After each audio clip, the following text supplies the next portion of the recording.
southwest of England. Let's speak to Nazir Hafizi, who's a solicitor, but making videos on social media to try and help people understand the current regulations a bit better. Good morning, Nazir.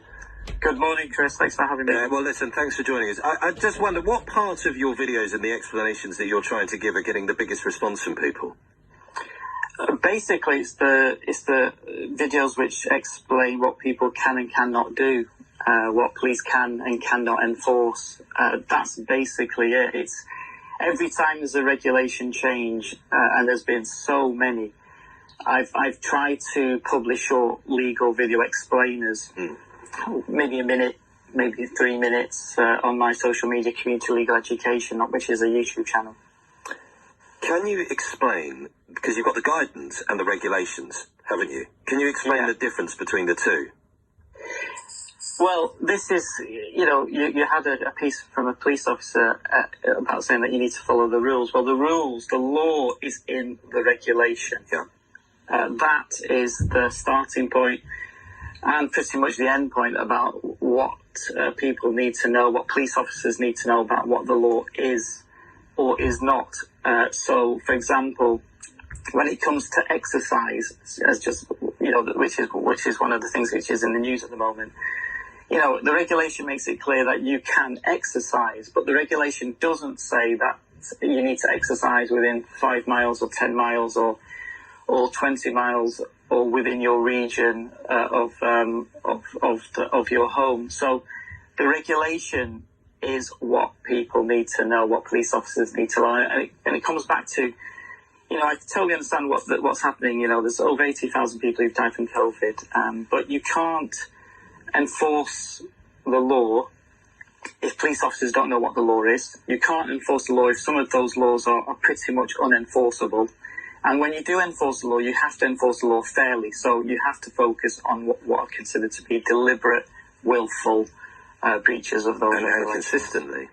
And consistently, absolutely. So you'll have different fixed penalty notice variations of numbers from region to region, because different police forces, different police chiefs send out different messages. So, for example, you've got Priti Patel who's saying, look, we need to, police officers should only give one warning. Well, if that's what you want, if that's what the government wants, then put it in the regulation, make it clear to all the police officers and the public that's how these laws will be enforced. You're going to be warned first, and then you're going to get the fixed. Yeah, that needs to be there. It can't just be on the front page of the newspapers. It can't be on the front page. Exactly. Yeah. Do you suspect some of it's been left deliberately vague? Because it could be clear, couldn't it? In Scotland, people were told not to cross your local authority boundary, for example. That's clear. And it also adds to the huge confusion. Yeah, generally people understand that they're meant to stay at home now, okay? But there are exceptions, and there are exceptions when it comes to Scotland, Wales, Northern Ireland, and yeah, it is confusing. So in Wales, they have a lot more harsher in terms of exercise and what the regulations say there compared to, say, Scotland and England. So, you've got to, police officers can get confused, public can get confused as to exactly what they can and can't do because of the home nations, because there's different regulations that apply to different parts of the UK. And one of the things that the government needs to try to do, they need to try to get consistency between the home nations, exactly what the regulations say across the UK. Let me just read you this text, and I'll read this to our listeners as well. This was sent to us a short time ago. It's quite a long one, but it's worth hearing. This listener says, I am a police officer working in a professional standards department. We have seen an increase in complaints made by the public, and this is directly linked to COVID. Complaints that a fine has been issued, complaints that a fine wasn't issued, complaints that officers attended to a report of a breach, complaints when they don't. Damned if we do, damned if we don't. The legislation is badly written, they say. New legislation usually is. It's then tested in court in the few cases where a prosecution is brought, which allows for case law to smooth the implementation. With COVID, the law is changed by the government on Monday, not shared with forces until later in the week. Then it takes a few more days for the MPCC to offer suitable guidance. That's the Police Chiefs Council, isn't it? The National Police Chiefs Council. Yeah. By which point the Prime Minister holds another press conference and things change again. People who have never been in trouble before are now being dealt with because they aren't wearing a mask. I genuinely worry for the state of policing and how we come out of this post-COVID. But we are desperately trying to do our bit to end the pandemic. We will get it wrong on occasion, but please bear with us because we are as scared, tired, anxious and feel as helpless as everyone else. But add on top of that the constant criticism. It's not a fun place to be. What do you make of that? The police are facing many challenges. You know, they've been affected, police officers have been affected, I've been affected, everybody's been affected by COVID in our families, in our friends. You know, emotions, are high. You know, they're feeling it, we're feeling, well, everybody's feeling the sense of anxiety around what's happening. And at the same time, you have these regulations that come into force trying to do its part to try and stop the willful rule breakers that are spreading this. But I come back to something which is something that was alluded to in that text. These regulations that are announced on Monday, they don't get published until Tuesday. They don't get enforced until Wednesday. You know, the police officers and the public have got to get their minds around and understand these regulations. Very quickly, and it's without notice. There's very little debate and discussion. That's the problem. Well, and also that point about trial and error, that was an interesting one, wasn't it? And it is. That's what we spoke to a former head of constabulary in Durham yesterday, who said, look, it's only when cases come in front of the courts that you begin to be able to, develop a better understanding of how that law might work. Well, as an example, when the regulations came out in the early days last year in April, police officers were rule breaching people who were homeless.